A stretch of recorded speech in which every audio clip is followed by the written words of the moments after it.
Overcoming Everyday Racism by Susan Cousins. Chapter 1 Summary. Recommendations.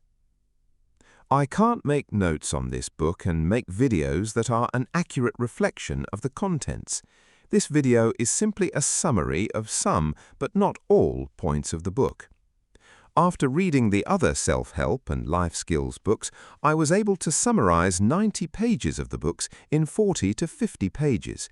However, I summarized 112 pages of this book in approximately 107 pages, since there was so much of it that was new, enlightening, and useful to a black isolated man navigating life, relationships, career, friendships, and society in general in the UK. The book apparently starts slowly, but without realizing it, she's giving you principles to base reading the next chapters on. The next 2 chapters are full of enlightening conclusions and help validate the lived experience of the black person in the UK. I felt I had read enough after 3 chapters, but will return to it and find out more. It's been the missing life skills and self-help manual for a discriminated member of the BAME community living in the UK. The audio and slides are a summary of a few of the key points in Chapter 1 on self-acceptance and identity. Overcoming Everyday Racism. Chapter 1 Summary.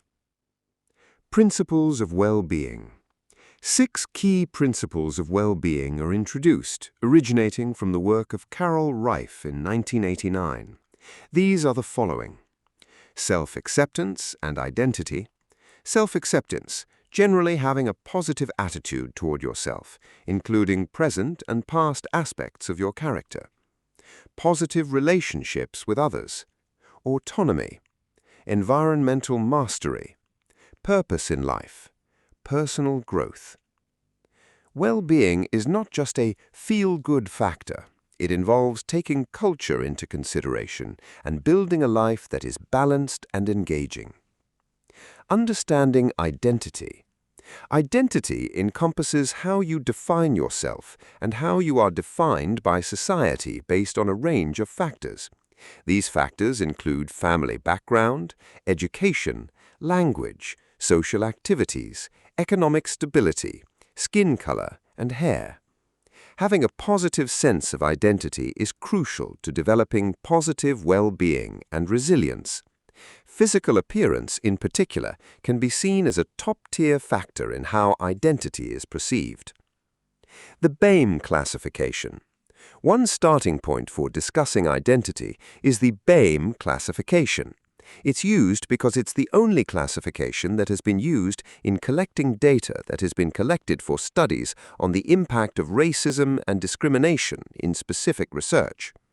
The modern generation feels it's outdated, and other terms that reflect the multicultural and multinational connections people have in the community can be better used, like urban. A sample classification of people like the American, Latin American, Asian American, African American is suggested, but the modern generation still feels this does not accurately represent their cultural, environmental, and social connections. Identity is seen these days as fluid. Code switching and microaggressions. BAME people often need to switch their accent, dress code, and hair in order to function in a society when they are not from the dominant culture. Natural hairstyles can be seen as an expression of militancy and anger, particularly plaits. A strong sense of identity is important in building resilience against microaggressions and othering questions. These situations occur when individuals are treated as if they don't belong, often facing questions like, "Who are you? Where are you from? Why are you here?" While these questions can, in a few occasions, be a clumsy attempt to reach out, they are mostly still microaggressions, and it's necessary to prepare answers for this to avoid the negative impact of this othering on the moods of a BAME person. More on this in Chapter 1 of the book. Standing up for yourself. The experience of standing up for oneself can be accompanied by several fears. Individuals often worry that they said too much, were too aggressive, or spoke too strongly. They may also worry about how they will be perceived. Despite this, people shouldn't become bystanders in their own mistreatment. Even though standing up can lead to being labeled as a troublemaker, radical, complainer, activist, quirky dramatist, or rebel, it is still important to pursue self-advocacy rather than turning those negative labels that are forced on you inward on yourself. Racial identity development. The following is the rough outline on the stages in developing racial identity in Susan Cousins' book. Based on the provided notes, racial identity development occurs through several key stages, referring to page 47. Trying to fit in, naivety. Confusion and uncomfortable feelings. These comes with partial acceptance or acceptance by some aspects of society and not others. Opposing the dominant culture or environment, rejecting almost everything about it.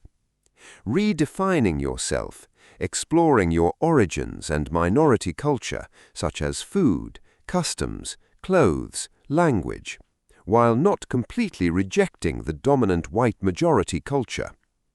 Joining multicultural groups which include the majority culture as well. Intersectionality. Intersectionality introduces the idea that identity and discrimination are multifaceted. For many, it is not just about seeing oneself as a BAME or black person, but realizing that some experiences or challenges could also be attributed to other factors, such as being a woman. This framework helps understand these experiences without discounting the possibility that certain incidents are still primarily due to race. The lived BAME experience and types of racism. The lived BAME experience is deeply affected by different types of racism, specifically institutional racism, societal racism, and cultural racism.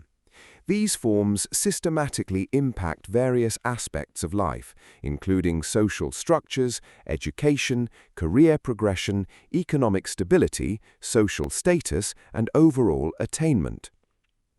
Emotional impact, microaggressions, and coping. Emotional impact of being a minority in a majority white environment can include feelings of unworthiness or not being good enough. More was said on this in the book. The reflective cycle.